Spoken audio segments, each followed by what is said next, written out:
جمال پور staff reporter journalist power international union registered Punjab کے صدر Syed Khizar Abbas Gilani, all Pakistan media council registered Bahawalpur کے صدر سید نزید الحسن بخاری کی SHO تھانہ خیرپور ٹامے والی محمد افضل کھوکھر سے خصوصی ملاقات۔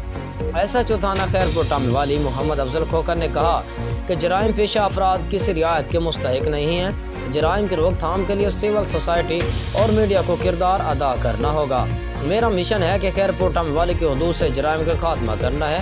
عوام کی جان اور مال کا تحفظ ہماری ذمہ داری ہے۔ تاجران اور شہریوں کسی کو بھی کوئی مسئلہ ہو تو مجھ سے ملیں، میں ہر وقت آپ کی خدمت کے لیے موجود ہوں۔ جرائم پیشہ افراد کے خلاف گھیرا تنگ کر دیا، جلد وہ قانون کی گرفت میں ہوں گے۔ عوام کے لیے میرے دفتر کے دروازے تو ہر وقت کھلے ہیں اور میں ان کی خدمت کے لیے حاضر ہوں۔